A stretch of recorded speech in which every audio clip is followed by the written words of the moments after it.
So you guys have been down here protesting about the Bill of Rights. Obviously there's a few different things that have been talked about, but I guess that's the focus that's come through. Would I be right in that? One of the uniting underlying themes that's branched out, I guess, in application in terms of what that means in terms of the political state at the moment and where the Cathedral is going. Yeah, it's definitely uniting under sub-theme of the whole rallies.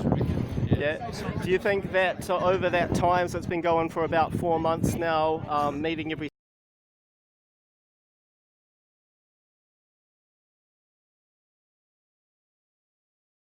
people who have been tuning up here feeling isolated and quite distressed has been a great encouragement for them.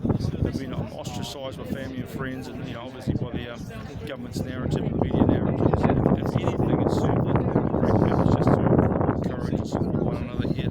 For sure. So with the election coming up in October, do you think that we'll see quite a big exodus away from the two major parties? Do you think that people start to get a bit sick of the sort of two-party system where the policies of both are so similar you can barely see them apart? Or do you think they're just going to keep going with the old patterns? I think there's definitely been a shift in a number of people's minds. It's probably been one of the greatest elections ever for people to start thinking about politics and get involved. But unfortunately, I think I don't think the shift's been big enough. I think there's a lot of Kiwis that still don't really haven't exercised their mind to think for themselves, haven't looked outside of the government-endorsed sources of information to recognise what's going on, and they're just some who just quite happy to bury their head in the sand and life feels okay. They want to stay in the matrix and continue as always. So I think this government, this Labour Party is probably going to get it again, romping again. Okay. But I'm just hoping that there'll be enough of a opposition, enough parties, maybe one or two minor parties get in to actually have a voice in power to offset the direction and intensity where this government might take us. Yeah, no doubt. In my view, anyway. Yeah. Just one last question. I think I know the answer to this one, but do you think that the government's going to succeed if Labour comes in again after this election? Will they succeed with their elimination strategy on COVID? So make it so that there's not a single case of COVID within New Zealand. Yeah, I think the whole definition of elimination has been distorted as postmodernists do. They've distorted the term elimination from meaning eradication to achieving some kind of a political end. So a virus like COVID-19 can never be eliminated. It's a coronavirus. Yeah. Forms of it. I think it'll be back next season, and there'll be something else. We have to mitigate it, right? Yeah, exactly. It's over 99 point something, a rather survival rate. You're not going to get rid of it. I think the whole narrative of the COVID-19 is purely political in terms towards a new end, a new normal, as they say, a new kind of world. Right. I think it's nothing to do with the virus. It's just an exploitation of a real virus. Yeah. That some have succumbed to, like people do every year. But it's certainly not the bubonic plague, and I think it's just a manipulation, exploitation person. Yeah. So you would say that, because my follow-up question was going to be, that surely they know, some of these experts know that elimination strategy cannot work, because if you look at, say, flu, or if you look at cold, it's never been eliminated. Correct. It will come back around. So then you ask, well, why do they go with elimination strategy? But I feel like you've started to answer that. So you're saying that it's the agenda is to kind of introduce a suite of reforms which would result in a new normal, but that's official anyway. What is that new normal really going to look like? Any idea? Yeah, I think it's very clearly, whether it's regardless of where people sit on these issues, things like climate change, gun control, immigration, COVID-19, they're all tentacles on the same octopus. And the is without a doubt the United Nations. Right. That is a base of where these Agenda 2030 agendas are coming from. Global investment into form some kind of a new world-centered government where countries lose their sovereignty and identity and come into submission to whatever that global narrative is. And that's, I think without a doubt, that's centered in the United Nations initiatives, where all those things, including the vaccinations, things. They're just different tentacles on the same octopus. Yeah, like, and with that theme of world government, so there's a lot of talk about world government, and I think that debate is now over, and that the conspiracy theorists were correct, that there is a world government, because we are essentially under world government right now, because the UN decides whether you can leave your house, whether you can run your business, what you have to wear when you leave your house. So that is world government. So that's over. It's admitted now that there is world government. On Star Trek, like they say in one episode, referring to the past, but they're obviously further in the future, that world government was established in 2150. Wow. And that's kind of an interesting thing from a theoretical standpoint, because I could see world government as a concept that works maybe coming about in 2150, but I don't think we're ready for a world government right now that would work, because we haven't reached that stage. They can't even get the EU to function properly, but we're just going to have full unity across the globe, so there could be a world government, but I feel like it's going to be an elitist oligarchy type of thing, and that's what we're seeing. And if we have a world government now, it's not going to be a world government of, for, and by the people. Any thoughts on that? You want to jump in on this, mate? Yeah, there's definitely a globalist agenda, there's no doubt. It's not a fiction. They're doing it just to control people. This COVID has been blown out of proportion completely, especially in New Zealand. We're so far from everybody else. It's ridiculous. See, I think that Let's get some more questions. the model that they're moving towards, I think, is communist China.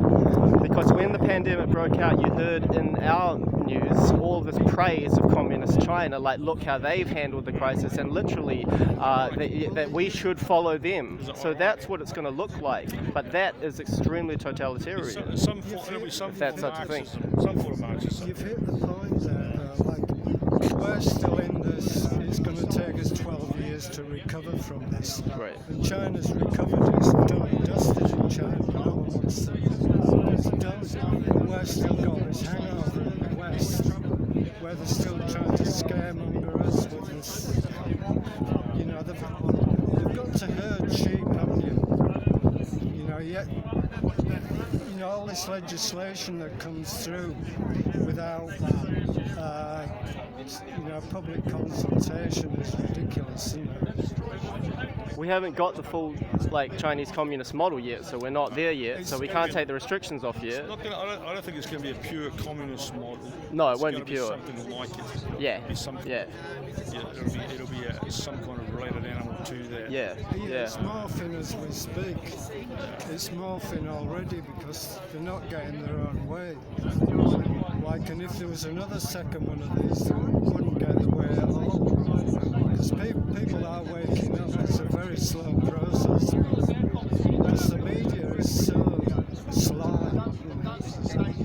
Yes. I mean, it's very rare these street journalists in this country now, isn't it? Yeah, it's very run by corporate media, or we only have one corporate media viewpoint. It's being globalised. That in itself is being globalised, complicit agenda to actually work that in through climate change, COVID-19 migration. The world's media have agreed to report only on certain political positions on this climate change and COVID gun control. So what staggers me is that it's so entrenched here. Stories that are absolutely politically relevant, that will not present anything else. Even the electoral office, another situation right now, there's a very strong challenge going through by a gentleman, a very knowledgeable gentleman regarding a particular party at the moment, and it's just been shut down, and even that story has been chosen to be called by the media. So the media, the government, and I think I'm going to call it, I think the Electoral Commission, who answers to Andrew Little. Right. The corruption in this country is far deeper than people realise, and it's going to be hard to regain that credibility and that integrity in this country again. I think if you don't realize how deep the entrenchment is and the corruption is. Definitely, yeah. The media plays a big part because the average person, between like working, whatever, looking after their families, trying to pay the bills, they can't go around and do all this deep dive research into every aspect of what's happening in politics. They do rely on these little easy sound bites that they're fed through News Hub or something. And as you say, I mean, it's all one way. It's all slanted one way. So they go to the polls, but they're not necessarily voting on true information, you know. What about this where they're mooting a regular wage, like everybody gets $250 a week and all this thing? I mean, that's 100% country. That sounds quite like communism. Universal wage thing. And of course it comes with conditions. We've already seen that in the past. They tried to say if parents don't vaccinate their kids, like, I'm not anti-vax, but I believe it should be choice, Exactly. individual choice, but like they said, you know, you would just cut off the benefit if you don't do that. Then what's the next thing? Like, clearly it's conditions. Australia's in that already. Yeah, They do that in Scott the Morrison doesn't do that. No jab, no play for the kids. Right. And they're talking no jab, no pay. Yeah. So if you're a beneficiary, you've got a kid, your kids are not vaccinated, you don't get the benefits. And they're talking about taking it more broadly in terms of no jab, no work. Right. So Australia, Yeah. ironically, has been quite a conservative country. Yeah. Seem to be leaping ahead of the game with New Zealand to bring in this real progressive motivation to follow the agendas of this new world government, or this new world order we're looking at. Yeah, we've seen in Victoria, it's gone pretty far. I mean, you were talking before about having like an impure form of communism, and I absolutely agree. That's what we'll get. I call it liberal democracy with communist characteristics. Right. So, but you can do a lot that's very bad within that framework. Because if you look at Victoria, Australia is officially a liberal democracy, but they're doing some communist things on the margins, right? In Victoria, where you're walking down the street and a cop comes up to you and just starts choking you right then and there for not having a mask, even though you've got an exemption. That's on tape. That was in the Guardian. That's under a liberal democracy. Look at what's going on You know. overseas, you know. Like, I mean, there's communism right there on YouTube, you know. Cops are complicit in the UK. To, you know, I mean, you have to enact it, and they're enacting it on the streets. We're like so buffered here. We're so far away. So far, You know, yeah. I mean, it's like See, mate? Yep. on YouTube you see people that are innocently arrested for nothing, you know. But there's also a big awakening, like if you saw a few weeks ago, like 1 million people or so gathered in Berlin. You know, Robert F. Kennedy Jr. was speaking there. Yeah, the Trafalgar Square meetings. Yeah, so there's also that big awakening happening. So we're seeing some positive things as well. But hey, listen, it's good to chat with you guys. It's guys like you doing your street journalism that's going to make the difference and really champion the cause to get some accurate and some narrative and information that goes against the standardised endorsed political positions. So I appreciate you. No doubt, man. It's all about the grassroots. Cheers, mate.